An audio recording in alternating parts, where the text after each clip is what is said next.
자, 최근 한동훈 저격수라고 하면 누가 가장 먼저 떠오르시는지요? 아무래도 저는 홍준표 대구시장 같은데요. 오늘도 또 한마디를 보탰습니다. 바로 보시겠습니다. 윤석열 대통령은 부득이하게 모시고 있지만 한동훈은 용서하기 어렵다. 한동훈의 잘못을 미리 지적하는 것은 지난 윤석열 후보와의 경선 때 잘못을 되풀이하지 않기 위함이다. 또 다시 갑툭튀가 나타나서 대한민국을 다시 혼란스럽게 하면 안 된다는 판단에서 내가 한동훈을 공격하는 것이다 라고 지금 홍준표 시장 오늘도 한 위원장을 저격했습니다. 그러니까 홍 시장이 이런 모습을 보일수록 한동훈의 그 팬덤을 키우고 또 정계를 다시 불러들이는 그런 효과가 있는 거 아니냐라는 얘기가 있어서요. 저 동의합니다. 저는 지금 한동훈 전 위원장 홍보대사가 지금 홍준표 시장이라고 생각합니다. 지금 사실 총선 이후에 자맹을 본인이 하겠다고 했었고 뭔가 인고의 시간을 갖겠다고 했는데 계속해서 끌어내고 정치의 화두로 끌어올린 건 홍준표 시장이거든요. 그러면서 그 유권자들로 하여금 지금 보수 정치의 중심엔 한동훈이 있구나라고 인식을 하게 해준 게 지금 홍준표 시장의 전 역할이라고 봅니다. 근데 네. 지금 혼란스러운 상황이 온 걸로 보여요. 왜냐하면 저는 어제인가요? 그 페이스북에 올린 방금 우리가 언급했던 그 갑툭튀, 뭐 부득이하게 전 이 멘트들이 한동훈 전 위원장을 향한 게 아니라 다 보면은 윤석열 대통령을 향한 멘트들이거든요. 그러니까 윤석열 대통령을 부득이하게 받아들였다. 또다시 갑툭튀, 또다시. 그러면은 윤석열 대통령 역시 갑툭튀였기 때문에 이건 보수 진영의 잘못이었다. 이런 식으로 윤석열 대통령을 사실상 저격한 거거든요. 그러니까 저는 사실 처음에 한동훈 위원장을 막 공격하는 홍준표 시장을 보면서 이 전통적인 보수 지지층 안에 지지를 받도록 자리를 잡으려고 하는구나. 윤석열 대통령과 함께 윤석열 대통령을 끝까지 지지하는 세력을 본인의 지지 세력을 흡수하려고 하는구나. 이렇게 생각했었는데 이번 글을 보면은 윤석열 대통령을 끝까지 지지하는 보수 지지층이 과연 그 홍준표 시장을 지지할 것인가? 저는 그렇게 보지 않습니다. 이번 글을 보고 아마 매우 불쾌하게 받아들일 거라고 생각을 하고요. 아까 정옥희 의원께서도 말씀하셨지만 보수 진영에서 이 팬덤을 구축하는 사례가 흔치 않습니다. 네.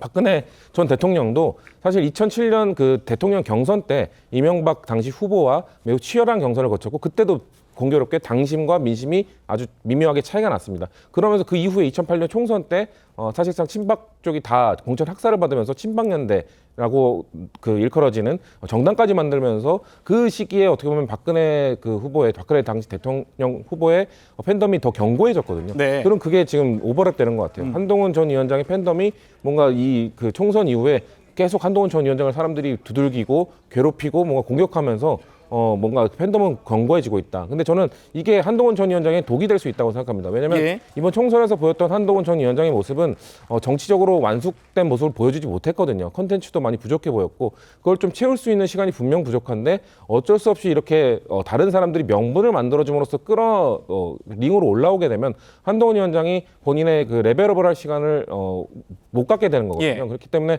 과연 이게 한동훈 위원장에도 좋은 건지는 잘 모르겠고 어쨌거나 한동훈 전 위원장을 가장 경계하고 있는 홍준표 시장이 어떻게 보면 한동훈 위원장을 가장 많이 키워주고 있는 역할을 하고 있다. 이렇게 보고 있습니다. 알겠습니다.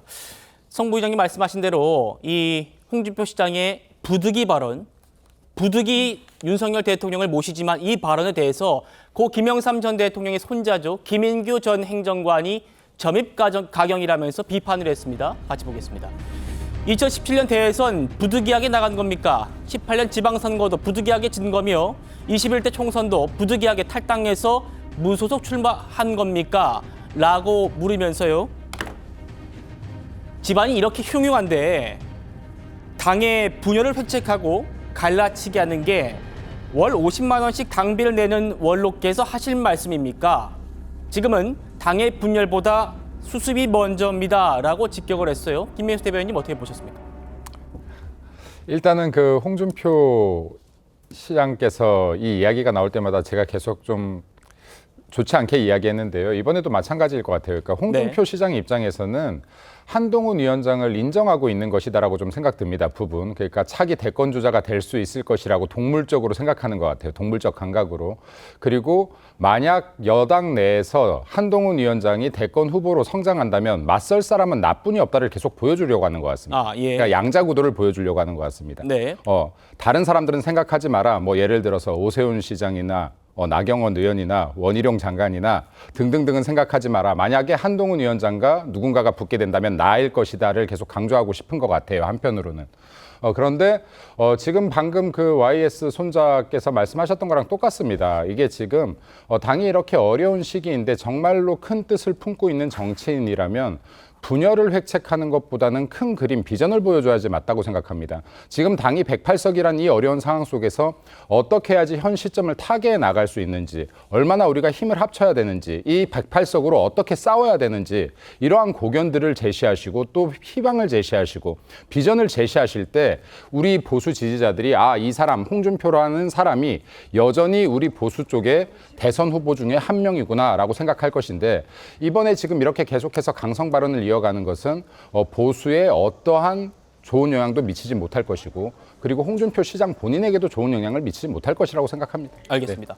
홍준표 대구시장이 이러는 거는 한동훈 위원장과 1대1 구도를 만들기 위한 포석이다. 이런 말씀 주셨습니다.